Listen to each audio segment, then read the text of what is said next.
I was asked to do a brainstorm on the subject of modular rovers. I don't know, in contrast to really, really simple rovers that you can make more complicated.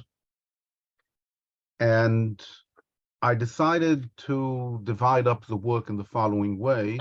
I don't know how well you can see. There's a Rome page, and I put the link in the YakRover channel. And I was thinking about doing a 6-stage brainstorm. Step 1 is right now. Step 2, each one of you chooses a subject from this list, and you make a suggestion of between 3 and 5 alternative designs. I'll explain in a second how I chose the subjects. After that, spend 5 minutes writing down 2 or 3 questions that you had challenged you, that made you think as you were suggesting these designs. And that's going to be the part where we do it by ourselves. Then each one of us will take 5 minutes to explain the ideas and questions to the form.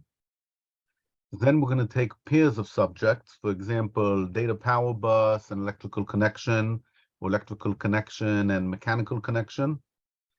And we'll try to fit them together. We'll do that all at once, because once we have the ideas, people can take 2 of them and suggest a pair and suggest how they're going to work together.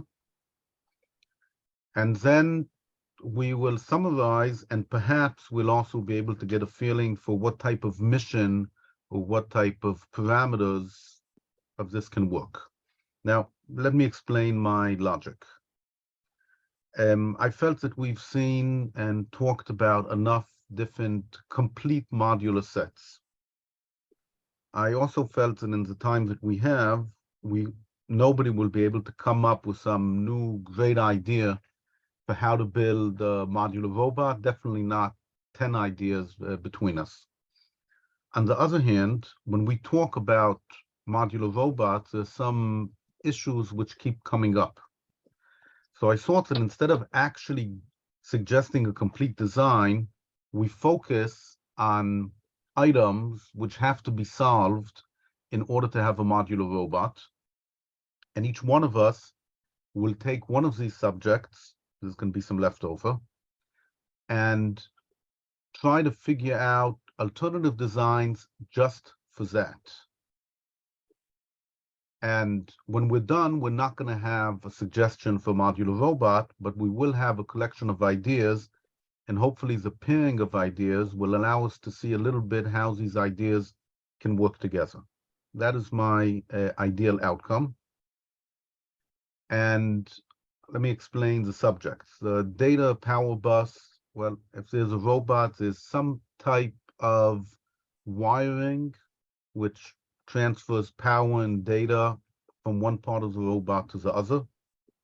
If we make it modular, that somehow is cut up, it has to work with lots of different things. Electrical connections is really a mechanical question.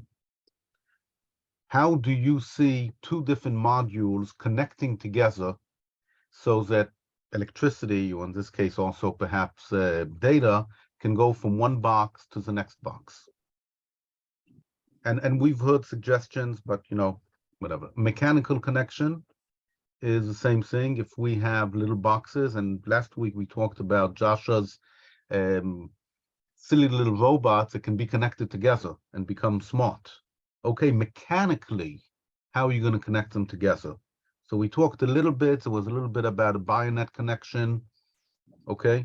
But here we're talking about a robot that is itself modular, and how do you do it? Diversity in parts versus alternatives. This is a more system question. In other words, I'm sure you're familiar with the Lego kits where you have a lot of 2x4s. And there's also Lego kits where you have a wide range of different types of bricks. So the question is, if you make a modular robot kit, should it be mostly uniform parts, mostly special parts, some combination? I don't know. Software modularity. Big part of the robot is software. We're not going to have all of the software running on all of the robots. So how do you see this acting in a modular way? What type of modular architecture do you want to give to the software?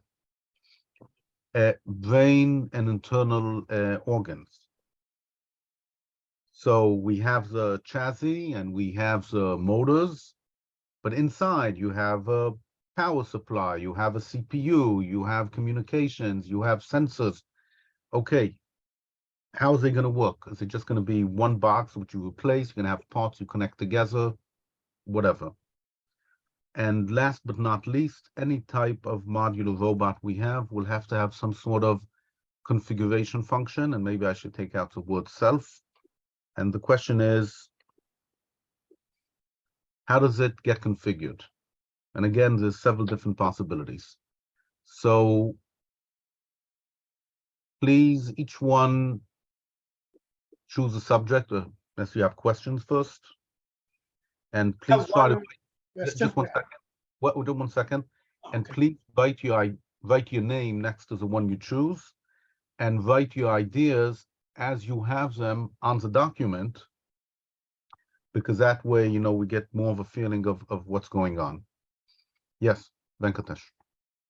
My question is, for this brainstorm, the target is for something we can build in this year, right? Not abstract science fiction ideas for... Yeah. Just a second. Good point. Here's what I understood. What I understood was that 2 weeks ago, we said there's perhaps 2 directions we can go in order to do something this year.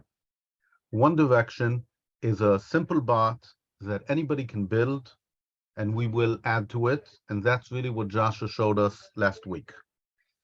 It's a simple bot, anybody can build. There's some design issues, but we'll definitely solve them. That's one direction. The other direction is that we would suggest some sort of kit, and we would build a rover using that kit, but hopefully other people could build their own kit and make other rovers with it.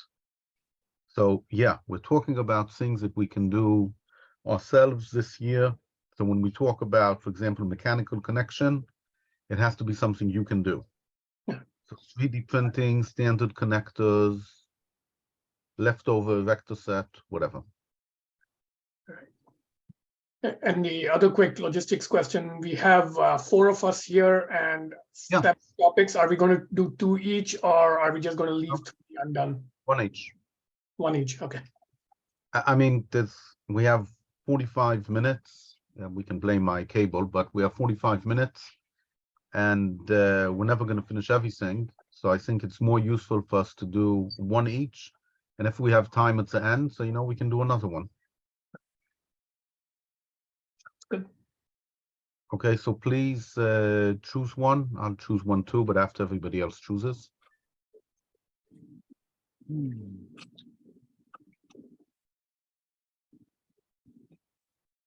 don't know how to choose. Do I want to do something I'm most familiar with, or something I haven't thought about very much?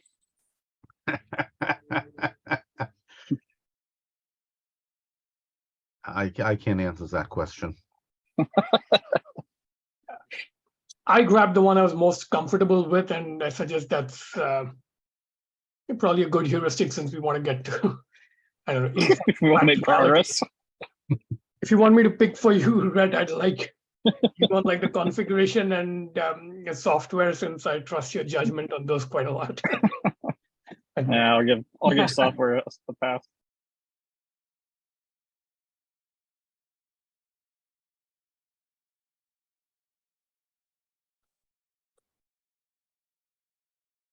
And Jasa, which one are you choosing? I'm kind of behind right now.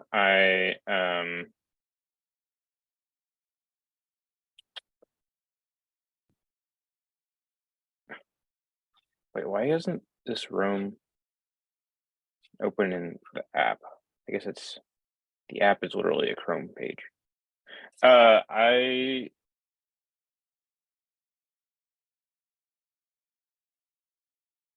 I think I reserve the right to kind of jump a little bit, but I will focus on the data power bus, because that one is actually kind of interesting.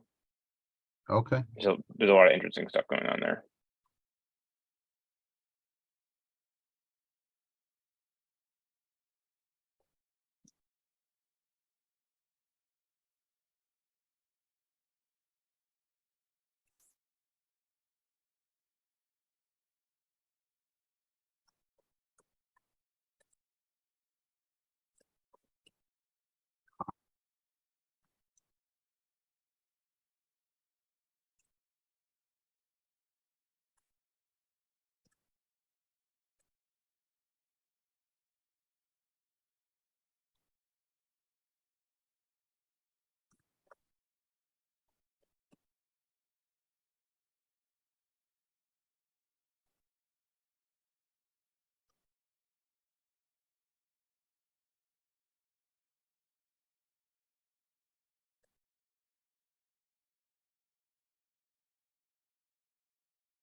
Seems like we're done, that people have finished describing their ideas.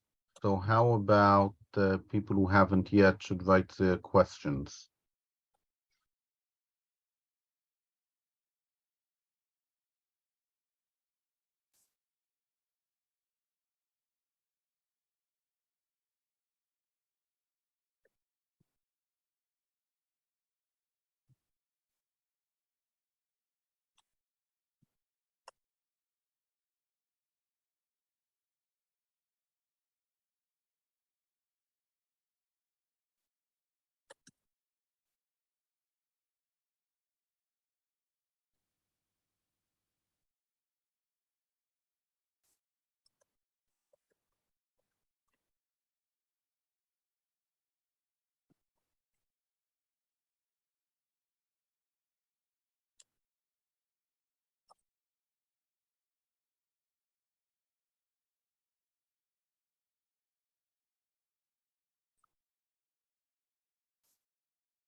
Okay, is everybody done with this stage?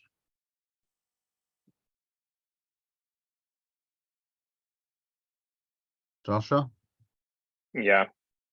you done? Yep. Ah, we have Anuraj joining us. Yeah, sorry, Anuraj, Raj, I didn't see you, so I might have kept you waiting for a bit. Anuraj, are you here? Yeah, No, I only see his he's face. muted. Hello. Yeah. Hello. Yeah. Yeah. Okay, so Anuraj, if you look in the chat, do you see the link in the chat or in the Discord channel? It's a link to a home page, Yeah. and you see there's a list of subjects, 1, 2, 3, 4, 5, 6, 7. And there are more subjects than people, so you can choose one of the subjects which isn't taken. And what people did is they gave a few ideas for different ways of dealing with whatever subject that is in a modular system. And Venkatesh focused us that we're talking about a modular systems that we can build and use in this year. And after that, write a few questions that came up that affect you thinking about it. And then we have the next stage. So right now, I'd like to ask in order, I guess, Joshua, you're first to present your ideas and your questions. And try to do it in 5 minutes, because that's what if you do it in more than 5 minutes, we're gonna be done. Okay. So I interpreted the prompt as actually speaking to this question of consolidating power and data, because usually those are separated in these systems. So there'll usually be a data bus with a connector, a dedicated wire for data, and then there'll be a connector and wire for dedicated power. So the notion of consolidating data and power is actually a long attempted and discussed and tried thing. So just to overview what that looked like in my response, the existing solution space I laid out, the first being Ethernet and flavors of Ethernet, which are actually pulse transformers, and then you put a bias power over the diff pair, so you can actually put power and data over the same wire. And Ethernet and power over Ethernet is a pretty widely commercially used thing at this point. I also pointed out that usually when we think of Ethernet, it's like this big cable with a giant connector on the back. It's like the RJ45 connector, but there are, and in my opinion, should be more examples of Ethernet that's in smaller form factors, smaller connectors that are better for robotics. And there's a couple of companies that are actually doing this, including the one OpenAI just invested in. CAN bus / LIN bus is very common in automotive, very robust, rugged. That does not allow power to also go over that bus, but I brought the question, maybe we could kind of pack it in kind of a sketchy, but it works way. There are potentially avenues to do that could be pretty hacky, but interesting and novel. There's a couple examples of people just modulating data over a power rail in a pretty literal sense. There's a couple industrial standards that do this in weird ways, where they'll do things like put a modulated FSK carrier on a power rail to actually slowly, it's not a high data rate, but it's very slowly send digital signals over a power rail. So imagine like a battery that can actually send data over its positive rail. Then there's the one wire bus and the many embodiments of the one wire bus. So instead of it just being 2 wires, it's 3 wires, but you actually send a lot of data over the one wire. Then my open questions for the space were optical interconnects and or sending power over optical interconnects, which, you know, sounds crazy, but this is sort of a nascent thing and sort of interesting. And then also just doing everything over coax or triax. I haven't seen that very much, could be interesting. Coax is pretty cool. And it could just be a very, very easy thing to connect everything together with. It's literally just a coaxial or triaxial connection. The questions for this are the cost benefit of consolidating the power and the data into the same physical wires. That's a huge thing to look at. There's a lot of pros and cons. There's also the robustness implications and the implications to, you can't have really high power, high current things and data at the same time. So there can be conflicting regions of performance that can potentially impact the system design in spooky ways that can be troublesome down the road. And then the last question was, how does this actually change the system architecture? Does it achieve the dream of having a completely decoupled and clean system boundary?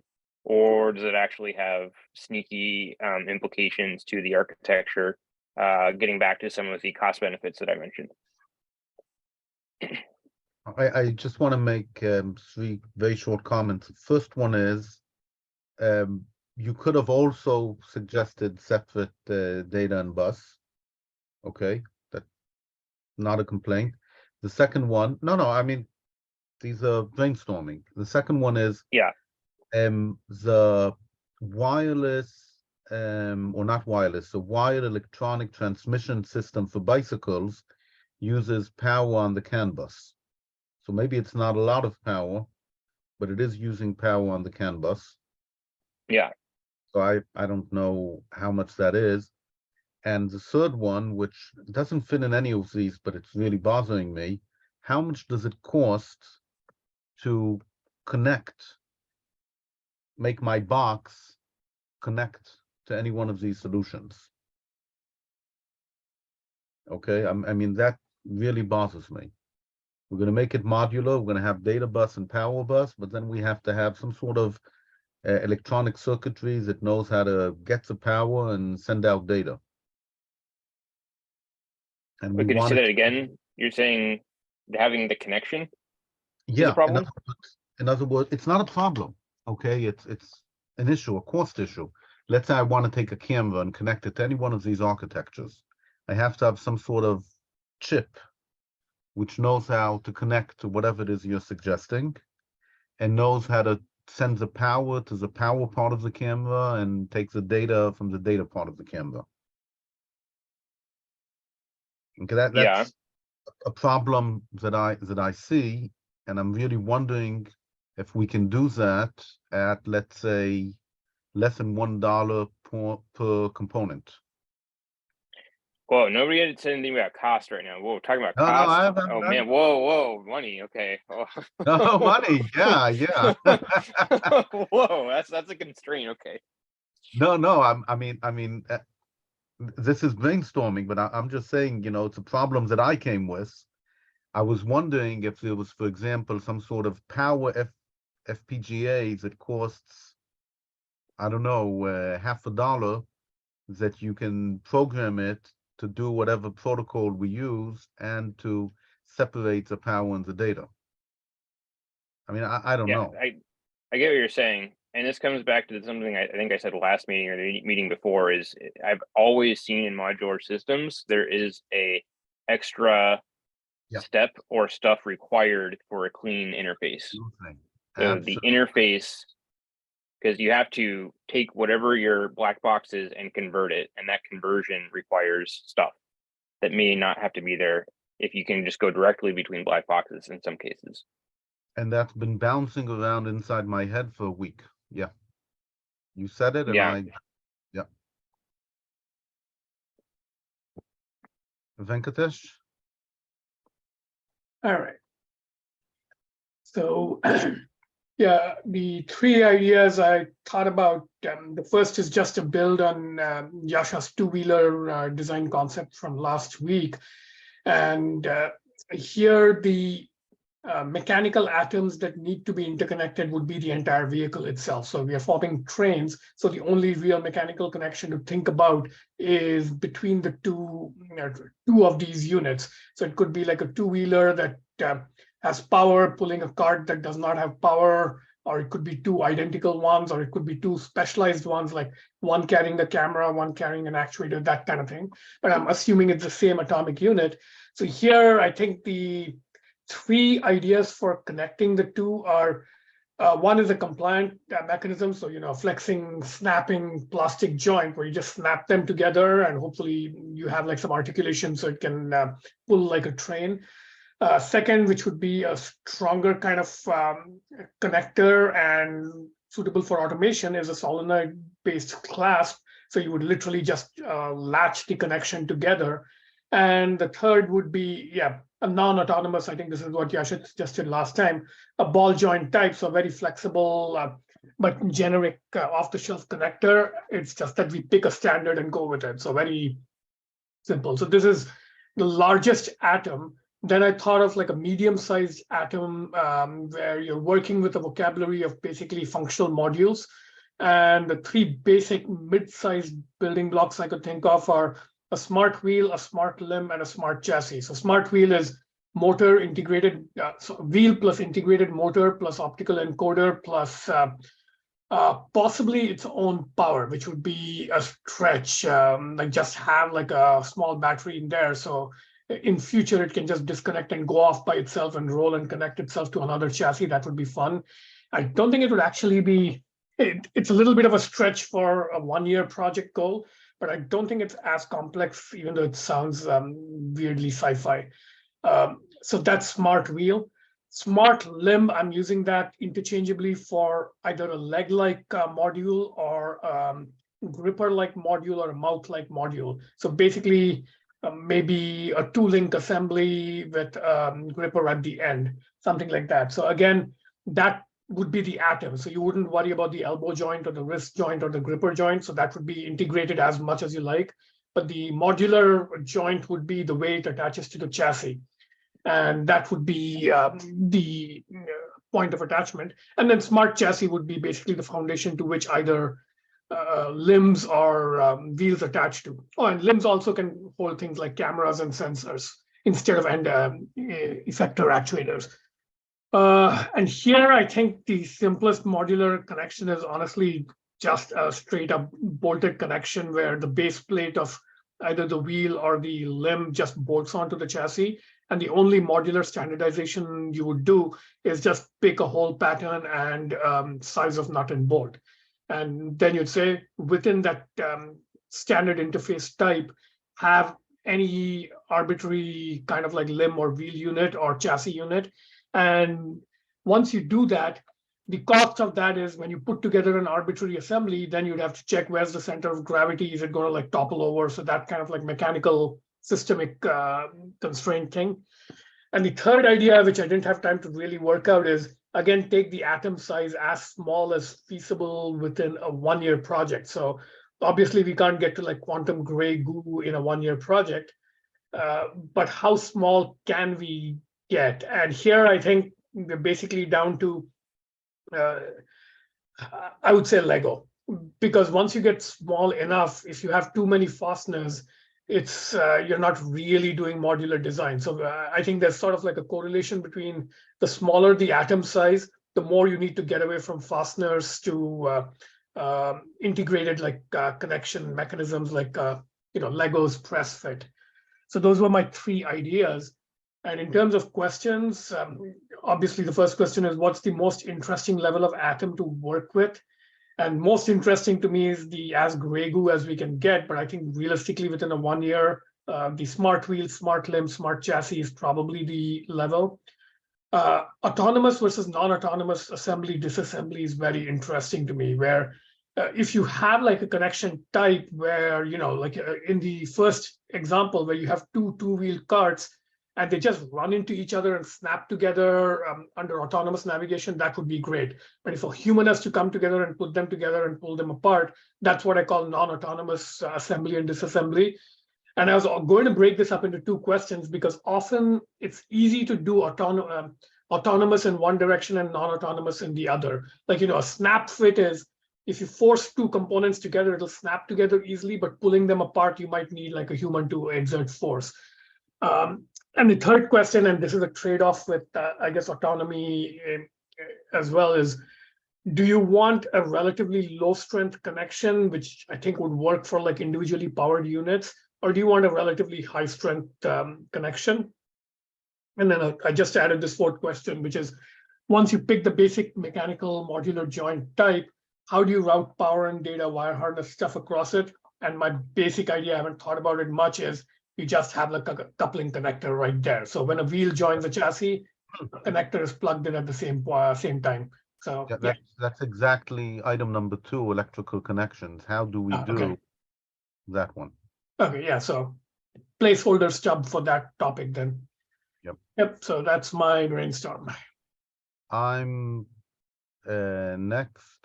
I see that Venkatesh, you understood your prompt in a way that overlapped with mine. So here are my ideas. The first one is that we have a basic building block, like a cube of standard size, or maybe that's a triangle, square of standard size with a rim around it. And we have what I call leaves, all sorts of stuff that you can attach to the edges. So really we have 2 types of component. One is only one type, but you have a lot of them, and 2, you have all these details.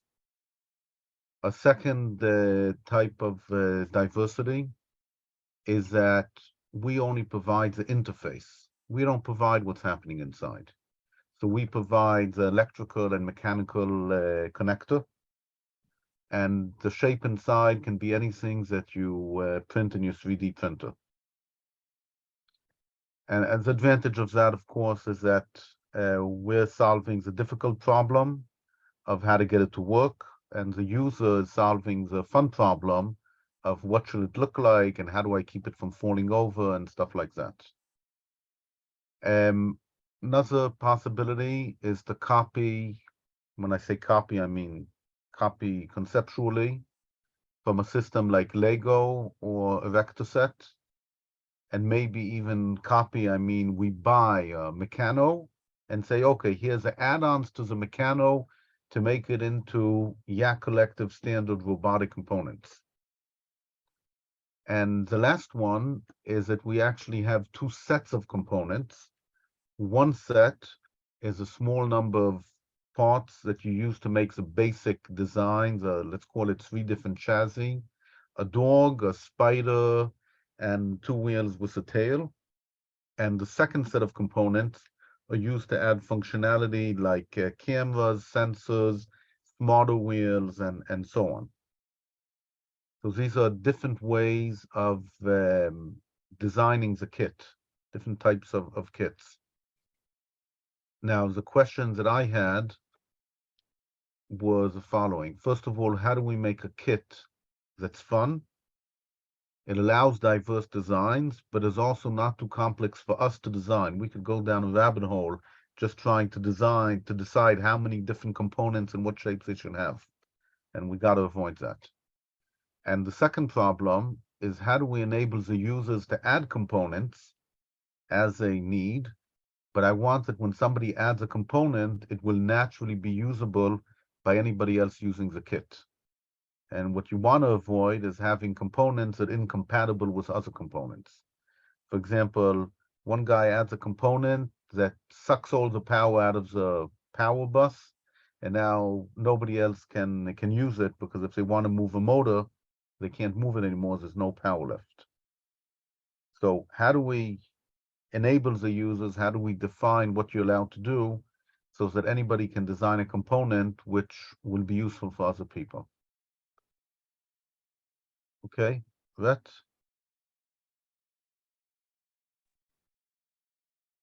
Yeah, so this of course touches on many of my talks and explorations, so it wasn't too hard to come up with a bunch of ideas. Okay, so we've got robot.py, and suddenly that one file gets too large. How are you going to break it up into modules? How do you want to like incorporate other people's software and connect them together? We're talking about how to glue software systems together, the eternal question.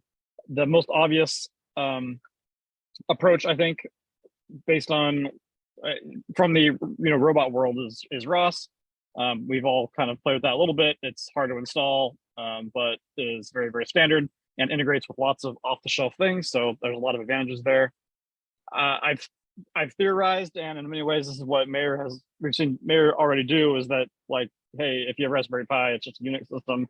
You can just run a Python script and it can do a thing on your robot. And then if you want it to run another Python script or whatever else, that works pretty well too. And it's pretty straightforward and pretty powerful.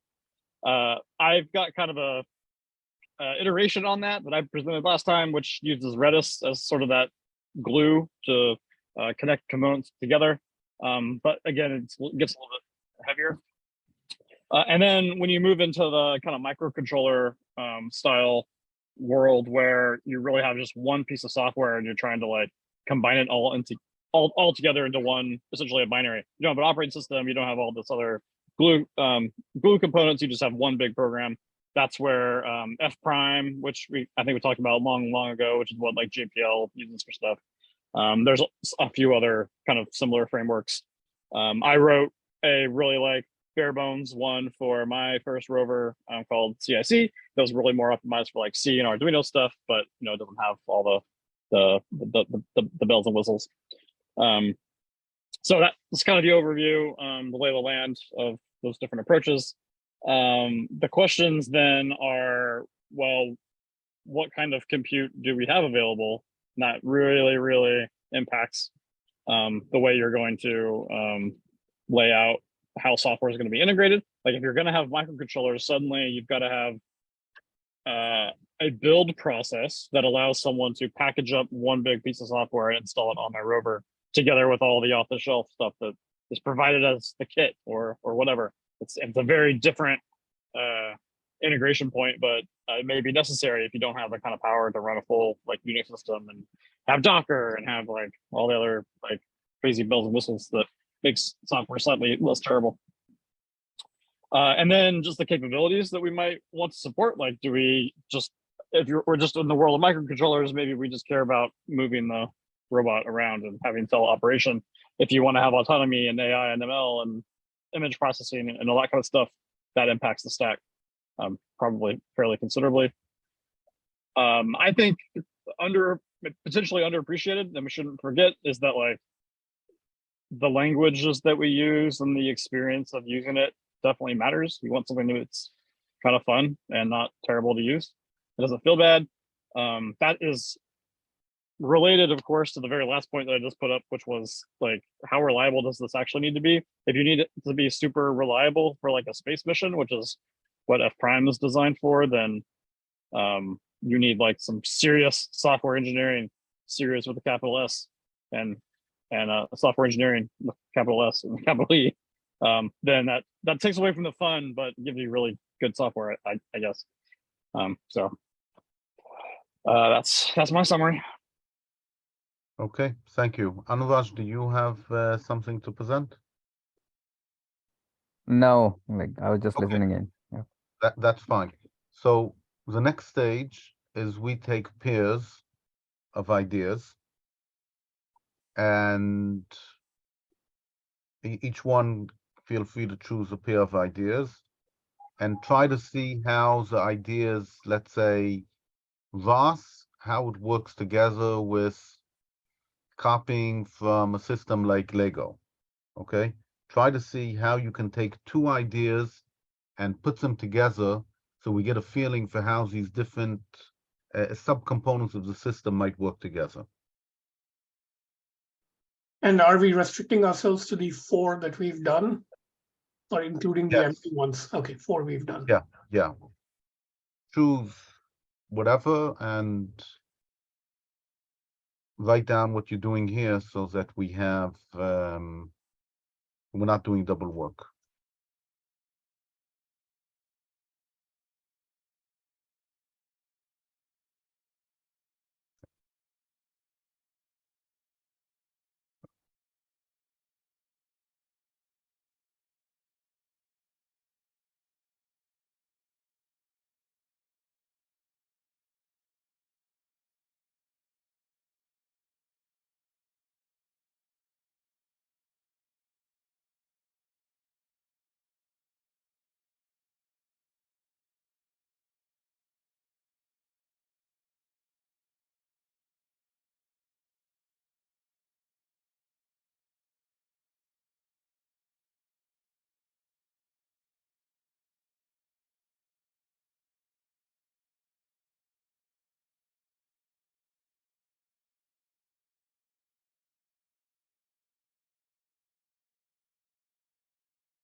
Can you write your names next to it?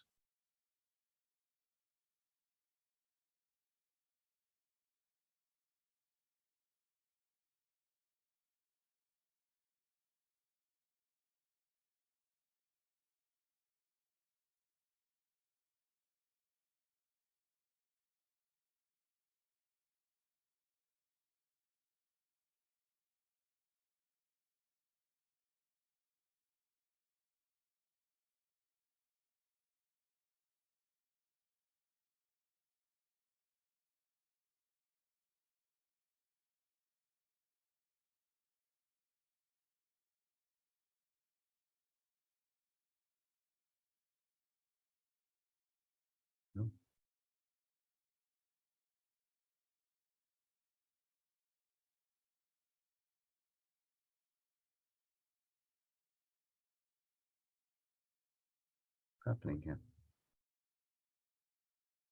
Oh, that was me. Sorry. That's fine.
Okay, we have another minute, otherwise we're gonna run over time and not talk about this.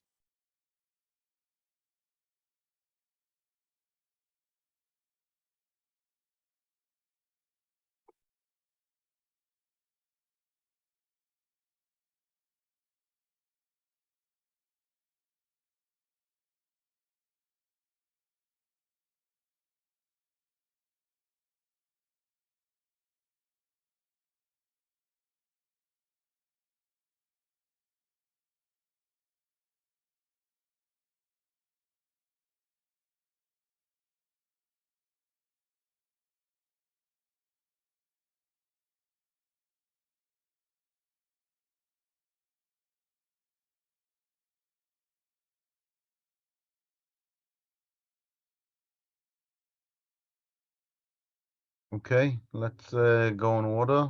Vet, you'd like to explain which things you combined and Yeah.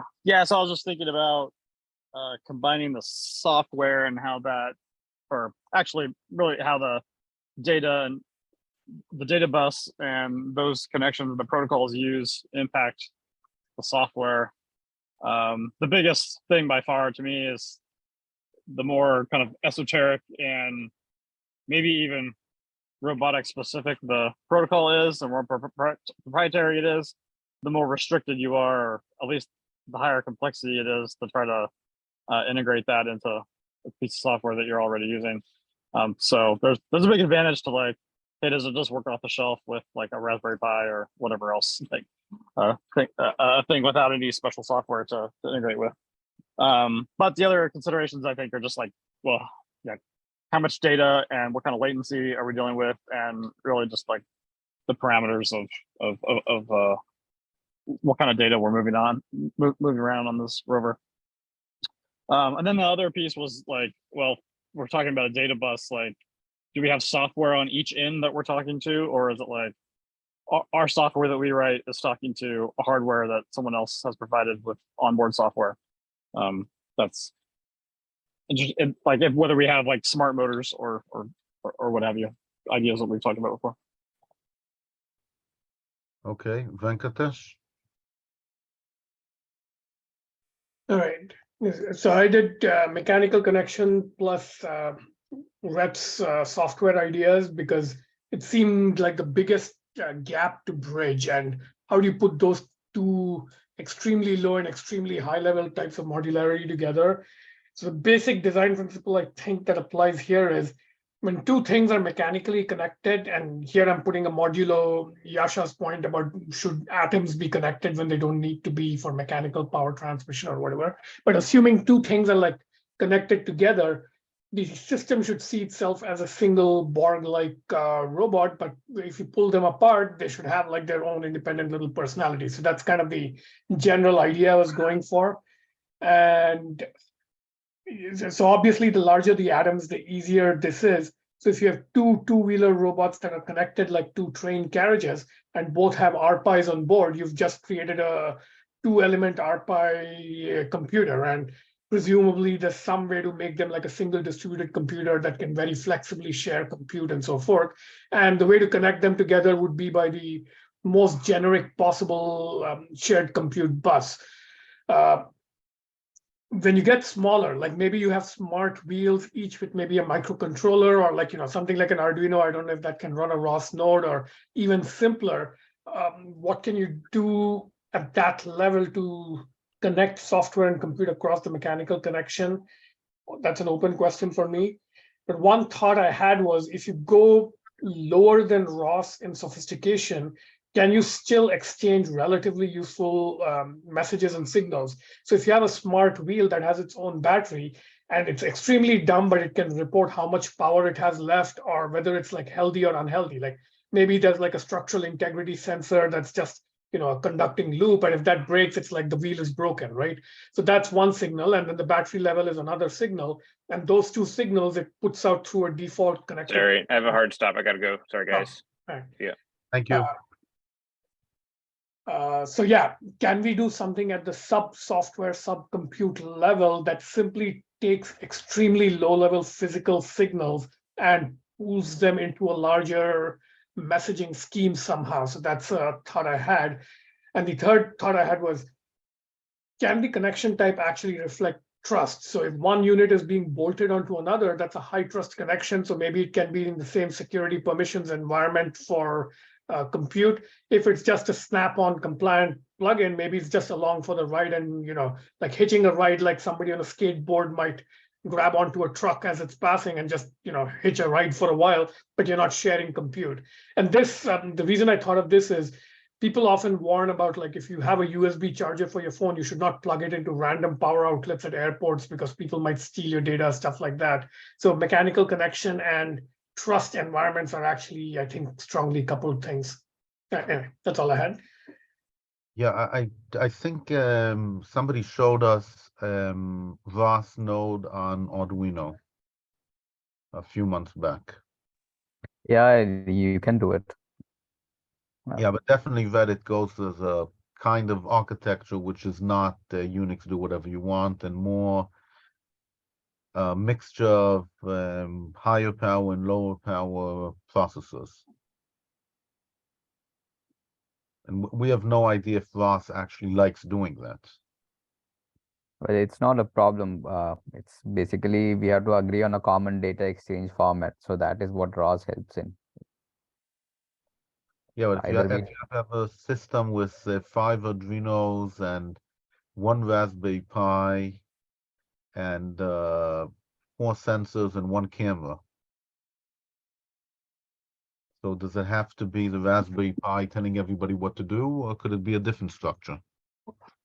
Yeah, in ROS, it would have to be, you have to have one high-powered computer providing the infrastructure, and everybody else is communicating via this like lightweight. It's not peer-to-peer.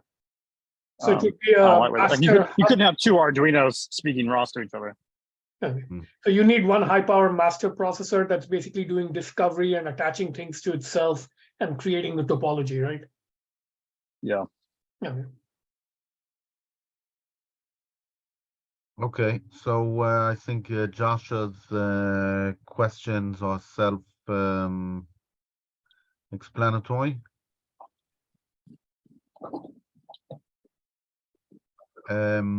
Okay.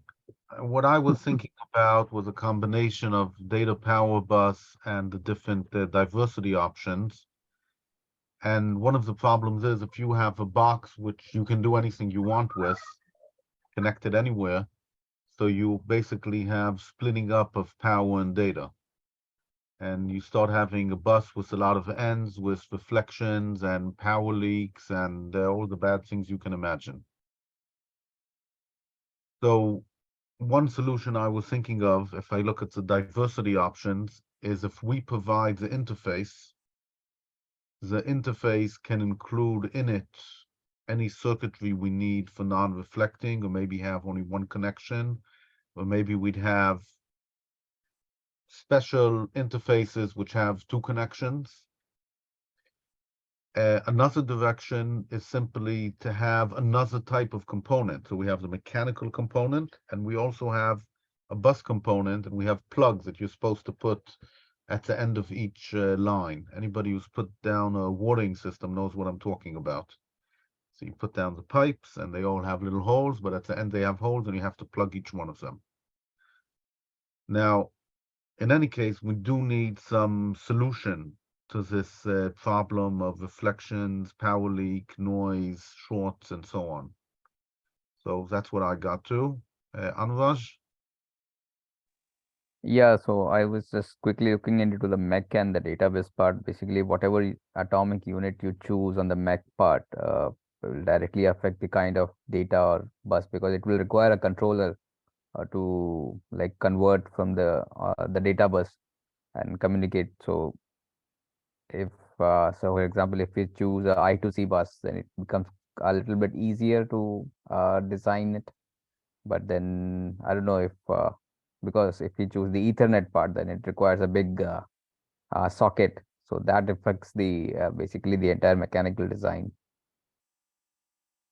You weren't here maybe when Joshua said that they have some Ethernet protocols which use a much smaller socket, simpler, fewer wires, whatever.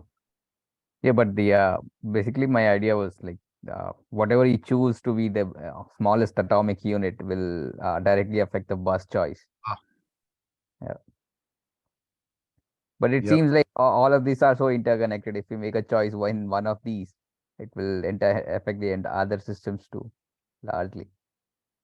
Yeah, but that's exactly why I asked to do individuals and do pairs, because if you start thinking about all the 20 different things which affect each other, you get lost. Okay, so how should we summarize this activity? So I don't think this activity is complete yet. I think we should continue this next session and fill out the 3 remaining ones and finish the second half of the exercise. But one thought I had while doing this exercise was the top level design consideration you pick will strongly drive like the entire cascade of action. So all along I was thinking about rovers means a robustness. So everything has to first solve for robustness in a relatively wild environment. So for example, for that, I would pick bolted connections over like snap fit connections, because you can drop it from a height and it won't fall apart. That kind of consideration. That also tells me that I want relatively mid-sized atoms. That also tells me that I want relatively strong electrical connections. Everything gets driven once you pick fundamentally ruggedness as the primary value you're solving for, because it's a rover, right? So I think that might be a good exercise after we finish the 3 incomplete parts of the brainstorm here. Have a discussion on what is the top level design driver that will drive everything else. I think it's ruggedness, yeah.